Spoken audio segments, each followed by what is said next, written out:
Hello everyone, I am Varnika. You're watching Let's Pass. We are on natural school and हमने Greece कर लिया था, वो आप मेरे प्रीवियस वीडियो में देख सकते हो। अब हम नेचुरल स्कूल के रोम पार्ट पे हैं, रोमन पार्ट पे। तो स्टोइक स्टोइसिज्म, तो ये दो हैं, जीनो और सिसेरो। ये दो रोमन स्कूल के ज्यूरिस्ट हैं, नेचुरल स्कूल के।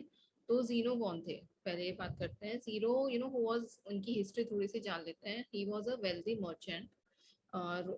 रोम के काफी वेल्दी मर्चेंट थे, but somehow he lost everything.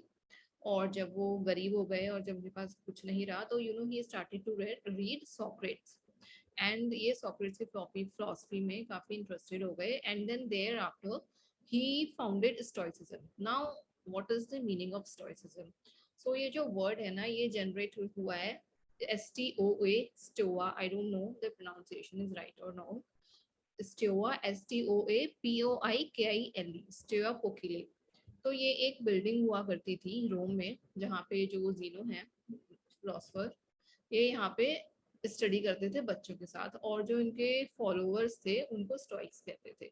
तो बेसिकली ये जो बिल्डिंग का नाम है स्टोया पोकिलो, वहां से वर्ड स्टोइक्स निकला, क्योंकि ये लोग वहां पे बैठते थे। तो जो इनके डिसाइपल थे दे वर स्टोइक्स। एंड देन जो भी ये बोला गया कि वॉट एवर इज थ्योरी है, उसको स्टोइसिज्म बोलने लगे। तो Roman empire was quite influenced by stoicism, and इसीलिए वो they paid high tribute to natural law because of this stoicism, क्योंकि इनकी थ्योरी सारी नेचुरल लॉ की ही थी। इन्होंने सॉक्रेट्स को फॉलो किया था, एंड इनकी भी थ्योरी ब्रांच ही है नेचुरल लॉ थ्योरी की। तो अब इन्होंने बोला क्या था, ही सेड दैट स्टोइसिज्म था, एंड इसके बाद he identified natural law with reason. तो इनकी नेचुरल लॉ रीजन के साथ थी, which governs entire universe, and man being part of universe is also governed by the reason. क्योंकि अब जो नेचुरल लॉ है वो पूरे यूनिवर्स को गवर्न करती है, और मैन उसका पार्ट है, तो वो उसको भी गवर्न करेगी रीजन के साथ। और इन्होंने जो नेचुरल लॉ है उसको 3 पार्ट्स में डिवाइड किया था, ये काफी इंपॉर्टेंट है।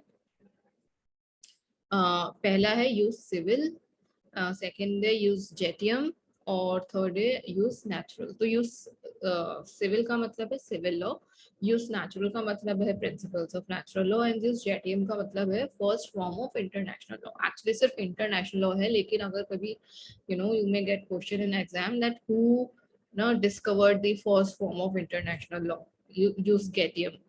तो इंटरनेशनल लॉ यहाँ से आई थी। तो सिविल लॉ जो है इनकी वो रोमन सिटीजन्स पे अप्लाई होती थी खाली, और जो यूज नेचुरल है वो प्रिंसिपल्स ऑफ नेचुरल लॉ है, और जो यूज केटीएम है तो वो उस टाइम पे आप सोचिए फॉरनर्स पे अप्लाई होती थी। जो मजिस्ट्रेट थे वहाँ के, वो on the basis of principles law जो फॉरनर्स थे उनके ऊपर ये अप्लाई करते थे। तो ये 3 पार्ट्स इनके बहुत इंपॉर्टेंट हैं। और इसके बाद हम आते हैं सिसेरो पे। To Cicero, he also said that natural law is highest reason. It is imparted in nature, which commands what ought to be done and forbids the opposite. तो जो होना चाहिए वो कमांड करती है, जो नहीं होना चाहिए उसको फॉरबिड करती है, और जो ट्रू लॉ है is the right reason in agreement with nature. Nature के अग्रीमेंट में ही ट्रू लॉ होती है। तो ये भी इन्होंने नेचुरल थ्योरी के साथ ही बोला। अब हम आते हैं मीडिवल पीरियड पे, जो कि हमारा 10th और 12th सेंचुरी है। इसके जो ज्यादा ज्यूरिस्ट थे वो कैथोलिक एंड थियोलॉजिकल फिलोसफर्स थे।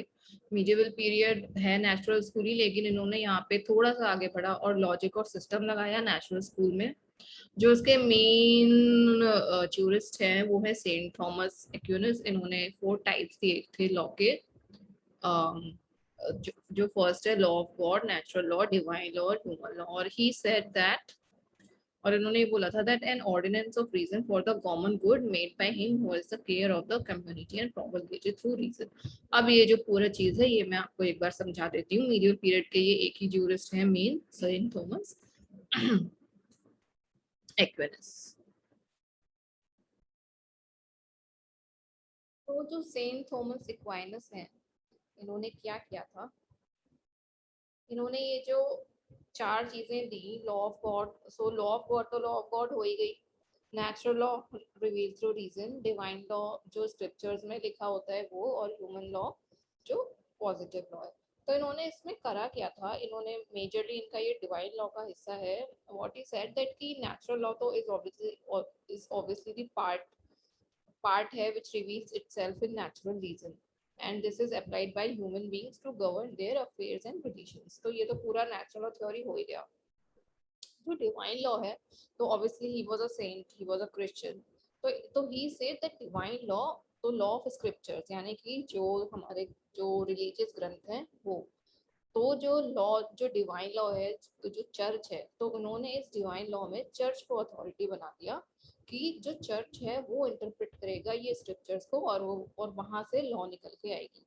सो बेसिकली हुआ क्या, in a way he was a smart person, in a way he strengthened the church position, by giving reason to that was earlier just faith। पहले वो सिर्फ एक faith था कि हम भगवान को मानते हैं।